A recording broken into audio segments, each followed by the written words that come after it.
All right, so today we're diving deep into the mind of a pretty amazing thinker, Ibn Khaldun. Yeah, this guy was way ahead of his time. He was a 14th century scholar. Yeah. But his ideas about society's power and, even economics are like shockingly relevant even now. It's true. And luckily, we've got his masterpiece to guide us, the Muqaddimah. Plus, some extra stuff to help us, really grasp his genius. Exactly. So just to give a little background, Ibn Khaldun was born in Tunis back in 1332. Wow, so that's like over 700 years ago. I know, right? And his life was just fascinating. He worked as a diplomat, a judge, even an advisor to different rulers. Oh, wow. I mean, talk about real-world experience. Well, talk about seeing how things actually work. Yeah, like he had this front row seat to like how civilizations function. Or, well, maybe how they don't. Exactly, yeah. But his most famous work, the one that really made his mark, that's the Muqaddimah, which basically means the introduction. But it's so much more than just an intro, I mean. Oh. It's this deep dive into all the forces that shape civilizations. So I guess what we're trying to do today is figure out, like, what makes Ibn Khaldun such a visionary thinker? Right. What were those core ideas that make his work so fascinating and even, like, surprisingly useful to us now in the 21st century? Exactly. So unlike, typical historians, Ibn Khaldun didn't just, list out events. He wasn't just chronicling things. Yeah, he wanted to understand, why things happened the way they did.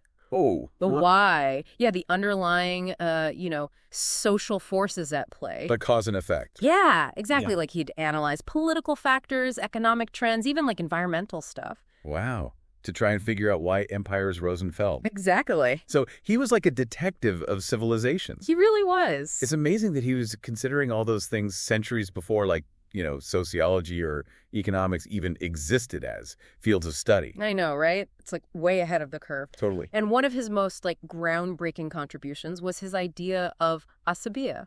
Asabiya. Yeah, it's social cohesion or group solidarity, the glue that holds societies together. Oh, okay.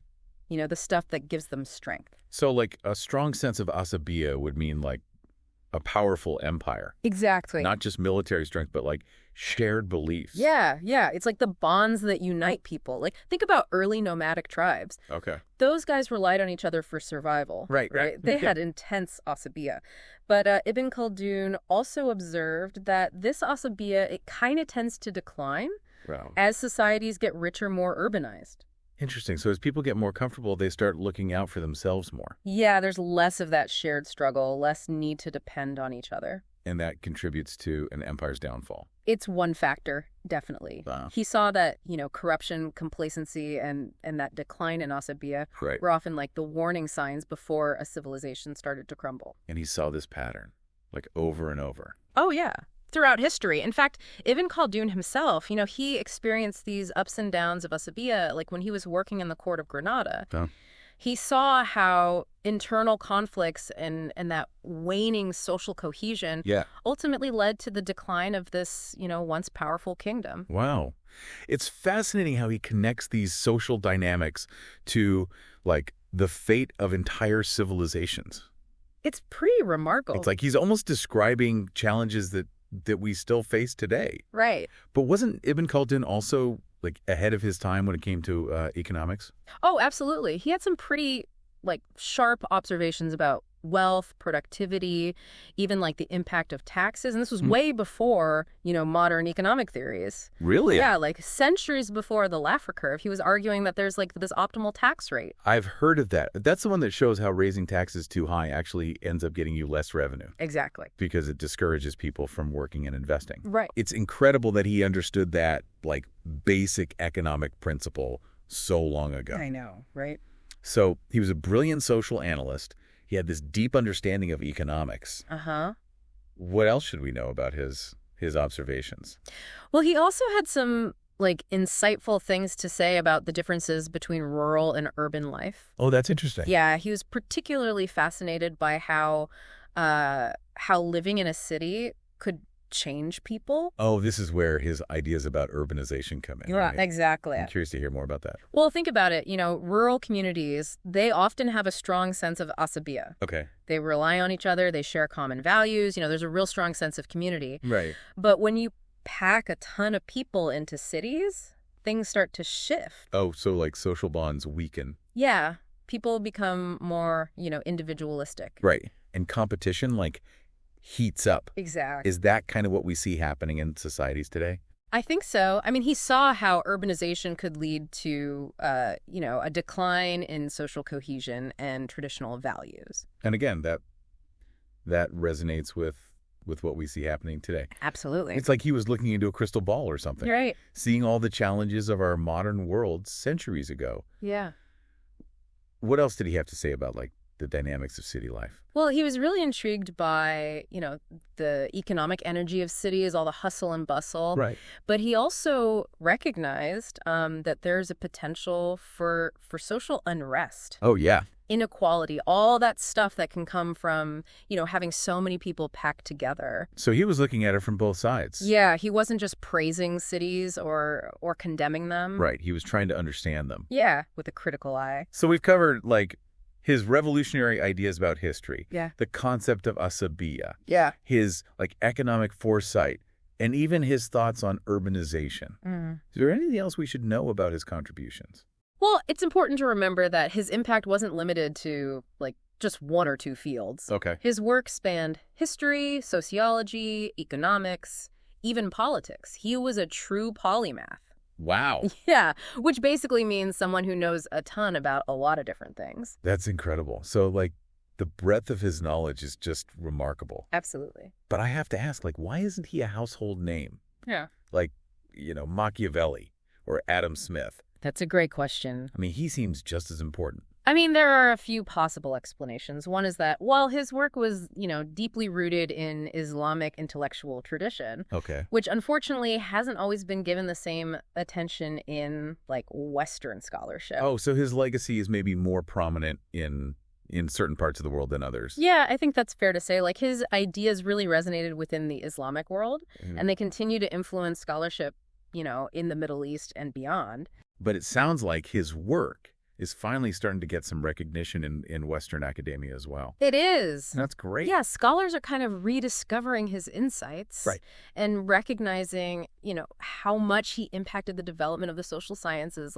We're uncovering this, treasure trove of knowledge that we kind of overlooked for a while. That's so interesting. And his ideas are, they're timeless, Yeah. They're so relevant to the challenges we face today. It's amazing that someone from the 14th century can still, speak to us so directly. Right. It really is. It's like having a conversation across centuries. Yeah. It's like we're getting this glimpse into a mind that was, grappling with questions that we're still trying to figure out today. It's true. And what I find so impressive about Ibn Khaldun is how he brought together knowledge from so many different areas Right. to create this big picture understanding of how societies work, and how they change over time. He was really a systems thinker. He really was. He wasn't just a historian or just an economist. Right. He saw the connections, Between everything. Exactly. And that's a big part of why his work is so relevant even now. Yeah. He pushes us to look beyond those easy answers, the surface level explanations. So think more deeply. Yeah, to really dig down and try to understand those root causes of why things happen in societies. And to see how different fields of knowledge, connect to each other. Exactly. Right. Knowledge doesn't exist in isolation. Right. No, not at all. And his work also, I think, it acts as this bridge, between different cultures and intellectual traditions. Oh, yeah. He highlights the universality of human experience, you know what I mean? Yeah. Showing us how societies throughout history, they've all wrestled with similar challenges. So we can learn from each other. Exactly, yeah. We Yeah. can learn from the wisdom of the past to help us understand, what we're facing now. I love that. It's Yes. like he's giving us a new lens to view the world through. He really is. And that's what's so amazing about, engaging with thinkers like Ibn Khaldun. Yeah. Their ideas, they transcend time and space. Right. They spark new insights, and they challenge us to see the world in these new and different ways. I agree. It's really inspiring to think that someone from the 14th century can still have so much to teach us. It's amazing, isn't it? As we kind of wrap up this deep dive into Ibn Khaldun's world, Yeah. what's the one big takeaway you hope our listeners will remember from all this? I think for me, it's his focus on understanding the patterns of history. Yeah. Really believe that, by studying the rise and fall of civilizations, we can gain valuable insights into the forces that shape our own societies. So it's not just about, memorizing dates and names. No, it's about going deeper. Right. Understanding the trends, the cycles that keep happening over time. Exactly. And I think that's such a powerful message for us, especially now, in a time of rapid change and so much uncertainty. Too much uncertainty. By studying the past, we can equip ourselves with, the knowledge and the perspective. You need to face the future. Yeah, to meet the challenges of the present and the future. It's almost like he's giving us a roadmap to the human experience with all its complexities and contradictions. He is. He's like, look, this is how humans behave. This is how societies function. Yeah. This is what you can expect. And he's reminding us that we're not just passive observers of history. Right. We're active participants. We are. Our choices, our actions, they shape the course of events. That's a powerful thought. It is. So if Ibn Khaldun were alive today, what do you think he'd say about our society? Oh, wow. That's a really interesting question. What would he see as our biggest strengths and weaknesses? I imagine, he'd be fascinated by our interconnected world, the speed, communication, all the advancements in technology. But I also think he might be a bit concerned by some of the things he'd see. Oh, like what? Like the growing inequalities, right?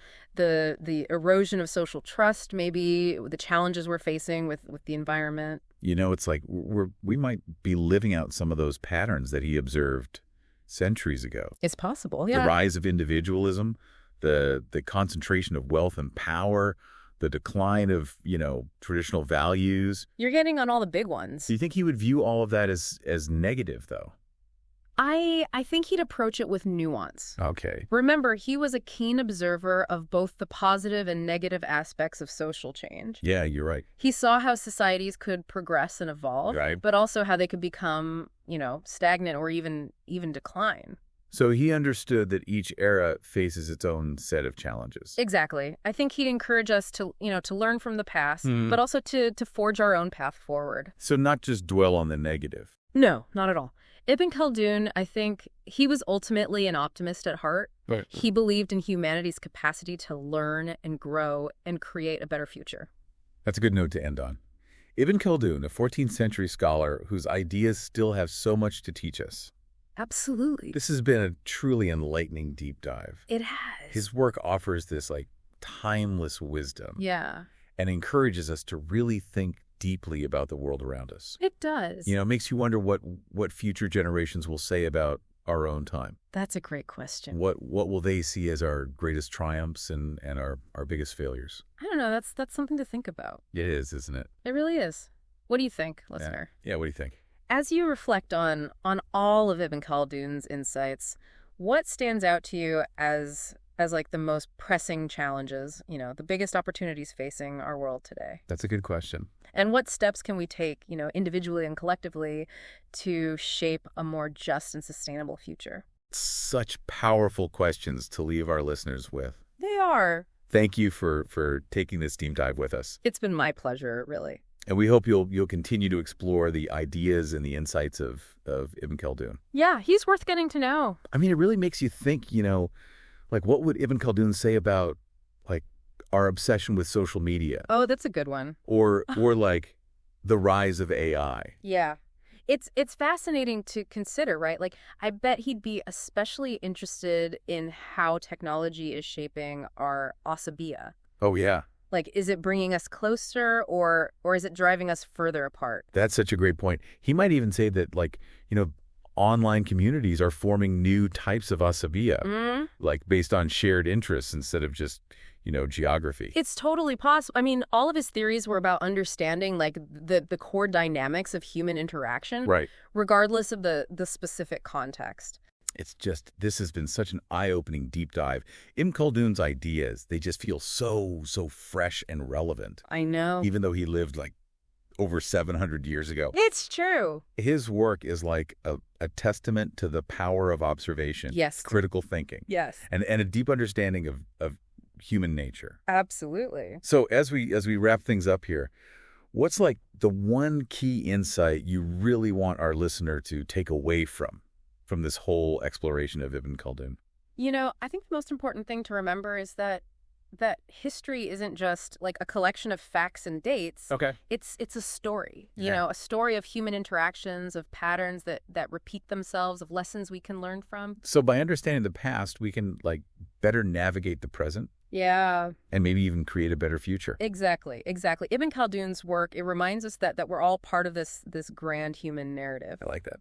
And by studying the forces that shaped civilizations before us, we can gain a much deeper understanding of, the challenges and the opportunities that we face today. That's a powerful thought to end on. It is. Thank you so much for guiding us through this fascinating world of Ibn Khaldun. My pleasure. It's been a great conversation. And to our listener, we really hope this deep dive has, sparked your curiosity and inspired you to learn more about this remarkable scholar whose ideas, they really do continue to resonate across centuries. They do. So until next time, keep exploring, keep asking those big questions. And keep diving deep. We'll see you on the next deep dive.